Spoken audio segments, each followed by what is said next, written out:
What's up, guys? Welcome back to another Stay Fresh production.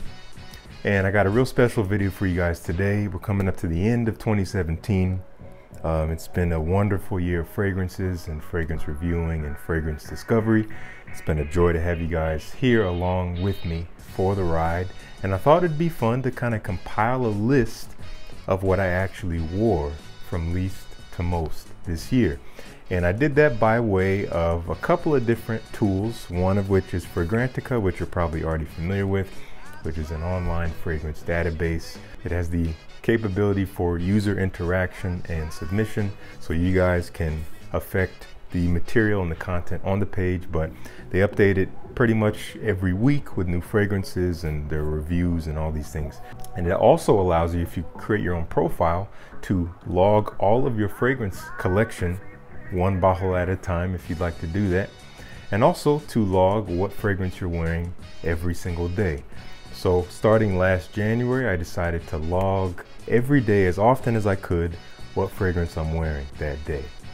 And it, makes it easy. You have this little perfume timeline, looks like this, and you can kind of just scroll through it and see what you've been wearing every day as long as you've logged it. There's also another great website called Parfumo.net, which I started using early this year, and it's also another great fragrance database. I really love the look of it. It's a little bit more modern, and actually they update it a little bit more often, maybe not so much with the pictures of the bottles, but it's all of the little pockets of fragrances, like all the cologne houses and things like that, are generally in there, which is interesting. Only problem with Parfumo is that you can't, at least I can't, figure out a way to update what I'm wearing with my phone if I'm traveling. For instance, on Fragrantica, I can still go into the mobile, browser and still update it there. It's a little bit finicky and a little bit frustrating at times, but I'm able to do it. I hope they maybe make an app at some point, or even Parfumo if they make an app to make a way to do it. So you kind of have two backlogs. Anyway, talking too much about that. I thought it'd be fun to put this together because we as reviewers, we make these seasonal lists every year in hopes to predict what we will be wearing every year. But truth is, what we wear actually usually stacks up a little bit differently than what we anticipate. So putting this list together, it's able to kind of show me what am I wearing, what am I gravitating towards, and what am I not wearing, and maybe what do I not really need in my collection if I wore a fragrance once or twice in the whole year. Just to give you guys an idea of the work that I've put in to put this together. Yeah. So I wore basically about 84 different fragrances this year, apparently. And each one of them a varying number of times. So I do have a top 10 list here.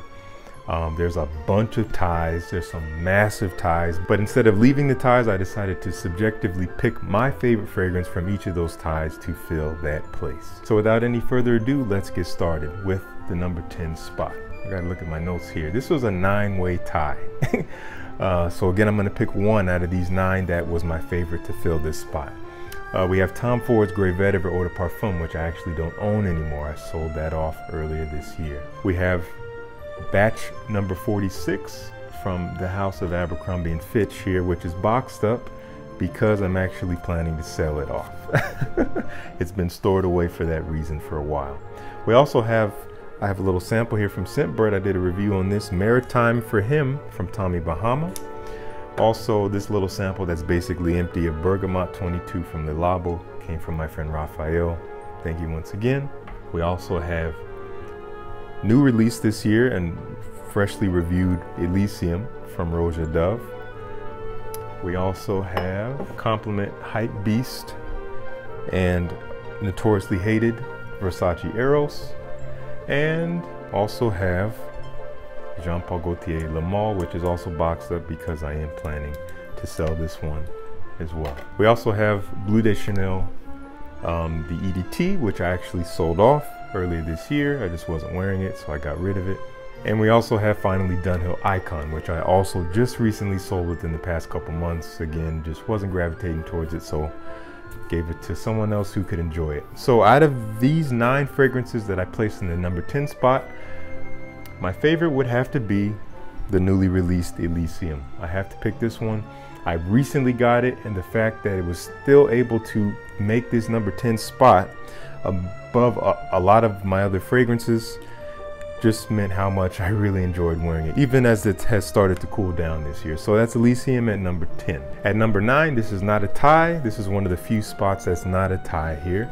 And this one just flat out won this spot, and this is Boss Bottled Intense. I think the reason why this one made the list is because I just recently had it on vacation with me in a small rotation of fragrances, so I was wearing it quite a bit, put a little dent in it, and enjoyed wearing it, so here it is at number 9. At number 8, we have a 7-way tie, so bear with me. We have a little decant here of Creed's original Vetiver, which I put a pretty big dent in also in this past vacation I took.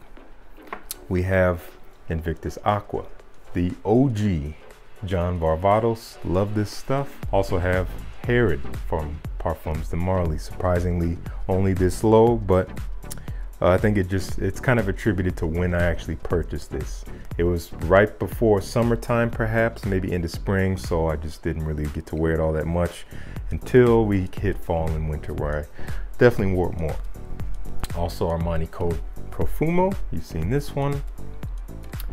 Reflection Man from Amouage is also a pretty recent acquisition. The fact that it made it this high above all my other ones is a pretty astounding feat. Acqua di Gio Profumo, still have yet to really love this one. I'm not sure what I'm gonna do with it yet. And finally, Chanel Allure Homme Sport Eau Extreme. So, out of all of those, some heavy hitters in here, I decided to choose the one and the only Old Faithful Herod. I love this stuff. It was hard to pick. I would say OG John Varvatos and Reflection Man are very close, but this one takes the cake for me.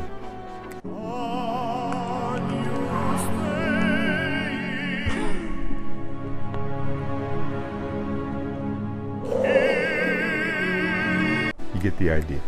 All right, coming in at number 7. This is another tie.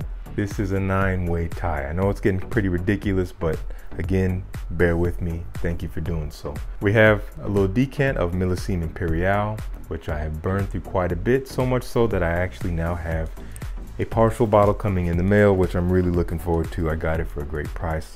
Can't wait to have it in my collection. We have Mugler Cologne. Really enjoy this stuff for the spring. We also have Mont Blanc Individuel. Seen that one before. Creed's Vetiver Geranium. Put a hefty dent in this one. Really enjoy that for the springtime. Acqua di Parma Colonia Essenza. Still have yet to review that stuff, but you've seen it on my channel before, perhaps. We have La Nuit de l'Homme Frozen Cologne. I reviewed this stuff. I'll leave a link up top if I can. Really enjoy it. John Varvatos Artisan Acqua. Also reviewed this. Really love this for the summertime. At the Barbers from Replica, Martin Margiela. Really enjoy this great barbershop style scent. And finally, kind of a former Old Faithful, but still made the list here. Haven't seen a whole lot of play recently. This is Dolce & Gabbana's The One. I put a dent in it a while ago. It's kind of stayed here for a while. I've almost sold it off, but I'm gonna hold on to it. I do enjoy it. And my winner for the number 7 spot is going to be Creed's Vetiver Geranium. I love this stuff, the quality it has, the sophistication it brings. It just makes me feel professional and clean and pleasant. Beautiful scent, pretty versatile for the warmer months. Decent performance. I have a review on it. I'll leave it up top. Love this stuff, check it out if you can. All right, number 6 spot, we have a 6-way tie. And we have the newly released, and it's just a small sample of Creed Viking, which is my second one. Burning through it, has gotten a lot of hate. I really enjoy this stuff. Mr. Burberry Eau de Parfum, got this early this year, reviewed it. I'll leave a link if you want to check that out. We have the classic mainstay in my collection, La Nuit de l'Homme from Yves Saint Laurent. I will always have that.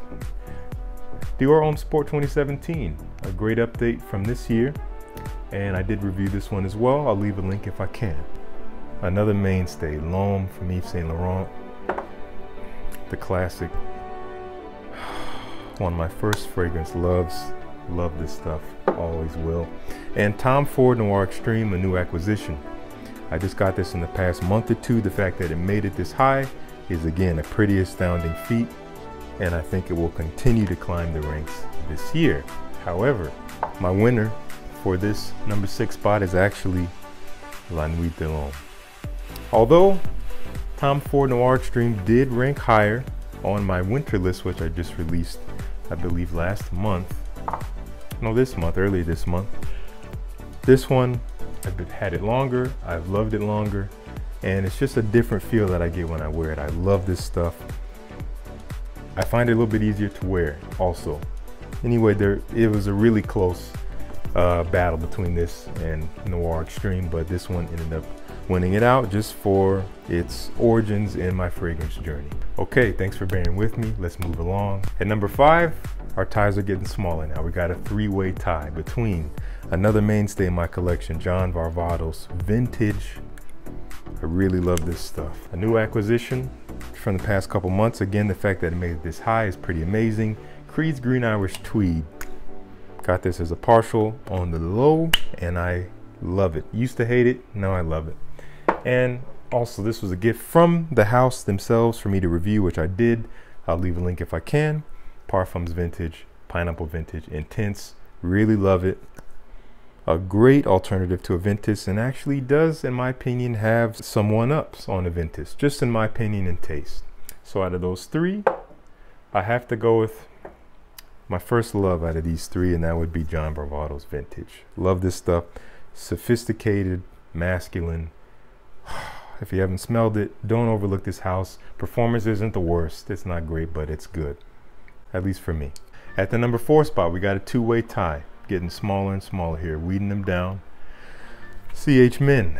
I've had this one for a while. I've talked about it quite a bit on my channel. It's a classic. I'm glad I have it, and it made it this high for a reason.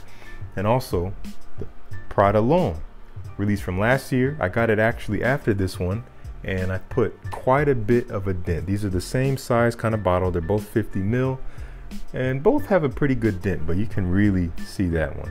And the winner out of these 2 actually for me is Prada L'Homme. I love this stuff. It's really close. I mean, they're both up this high, but this gentleman's classic. Love it, love it. Will always have it. One of the few fragrances I have that I will actually probably get another bottle when I run out. All right, we're into my top 3, no more ties. These top 3 held their place, and by a pretty wide margin. All these other fragrances, at the most, I've worn about 6 or 7 times. These last 3 are up into the teens and higher. Number 3 is going to be my little decant of Parfums de Marly Layton, which I need to finish and get a bottle of. Apparently, I wore this 11 times this year. If you think about it, it's not all that much, but with all my fragrances that I've gone through, again, 84 different fragrances, to wear this 11 times is pretty profound, and I love it. And I will be getting a bottle. I'm going to stop stalling. At some point, I'm going to find a good deal and snatch it up. At number 2, I was actually a little disappointed to see that this one made it this high, but I can't deny how much I've worn it and that I do kind of like it. However, I feel like most of my wearings with this took place earlier in the year, and since I've kind of fallen off and I'm not really liking it all that much as I used to, I might get rid of it. I'm not sure yet. And this is Dior Sauvage, the notorious. I dig it, but we'll see what its fate is. It made it up pretty high. I wore this 13 times this year, apparently, according to the records. So that's what it is. The numbers don't lie. Dior Sauvage, number 2. And finally, the number 1 spot. And this is really boring, and I apologize for making you wait all the way to this point of the video to find out that the number 1 spot is no surprise, and by a huge margin, the ever versatile Creed Aventus. It speaks for itself. You can wear it at any time of the year for any occasion. Probably the most versatile fragrance I have, and I love it. That's the thing. It's not just like it's versatile and it's hype so I wear it. No, I wear it because I really enjoy it, and I'm going to keep wearing it. You can see I put a pretty good dent in this bottle. Apparently I wore Aventus about 23 times this year, so that's a pretty good margin over all of my other fragrances, and that's what it is. So just thought it'd be interesting to show you guys what I've been wearing this year. Thank you so much for watching. Really appreciate it. Let's move into 2018 and stay fresh, and I'll see you guys there. Peace. See you guys in the next one.